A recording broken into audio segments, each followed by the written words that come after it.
Cinema का जुनून और शोमैन का अनुशासन, राज कपूर के अनसुने किस्से। नमस्कार, मैं हूँ कृति मिश्रा और आप देख रहे हैं जनदर्पण न्यूज। आप देख रहे हैं जनदर्पण माया नगरी, सितारों की दुनिया का असली रंग। आज हम बात करेंगे हिंदी सिनेमा के सबसे बड़े शोमैन राज कपूर के बारे में।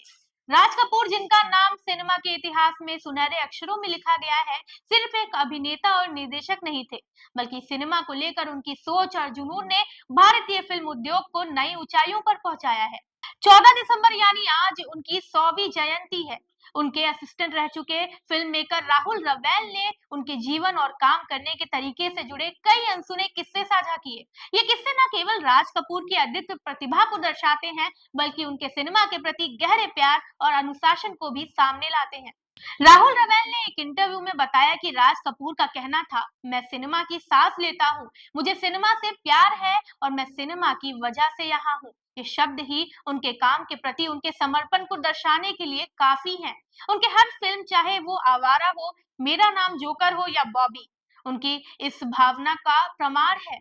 राज कपूर का मानना था कि सिनेमा में हर दृश्य, हर ध्वनि और हर भाव का एक कारण होना चाहिए। उनके लिए सिनेमा एक धर्म था और वो इसमें पूरी तरह डूब जाते थे। वहीं राज कपूर के सेट पर अनुशासन का एक अलग ही स्तर था। घड़ियों पर प्रतिबंध, उन्होंने कभी किसी सेट पर घड़ी पहनकर आने की इजाजत नहीं दी थी। वो मानते थे कि समय का दबाव रचनात्मकता को बाधित करता है। खिड़कियों पर काले कागज, जब वो संपादन करते थे तो सेट की हर खिड़की पर काला कागज चिपका देते थे ताकि समय का अंदाजा ना लगे। अक्सर संपादन खत्म करने के बाद वो जब खिड़कियां खोलने को कहते तो सुबह के 8 बज चुके होते थे। संगीत के बीट्स गिनने की कला, रवेल ने एक बार देखा कि राज कपूर शॉट के दौरान अपनी उंगलियों पर गिनती गिन रहे थे। जब उन्होंने पूछा तो राज कपूर ने कहा, मैं संगीत के बीट्स गिन रहा हूँ, जिस सीन में संगीत होगा वो मेरे दिमाग में पहले से ही बज रहा होता है। ये उनकी फिल्मों के गाने की अद्वितीयता का एक बड़ा कारण था। राज कपूर कभी भी रियलिज्म से समझौता नहीं करते थे। बॉबी के एक पार्टी सीन में उन्होंने असली शैंपेन का इस्तेमाल किया, जबकि टीम नकली शराब का सुझाव दे रही थी। उन्होंने कहा, मुझे सीन में असली चीजें चाहिए, दर्शक सच्चाई को महसूस करेंगे। राज कपूर के खाने पीने की आदतें भी उतनी ही अनोखी थी जितना उनका सिनेमा। वो मक्खन लगे पाव के बीच जलेबी रखकर खाते थे।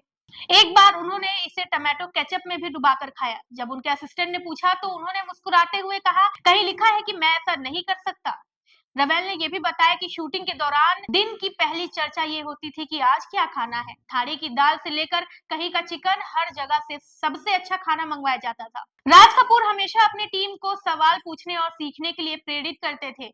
उनका कहना था, हम एक ऐसी इंडस्ट्री में काम कर रहे हैं जहां कोई पूरी तरह परफेक्ट नहीं है, मैं भी नहीं।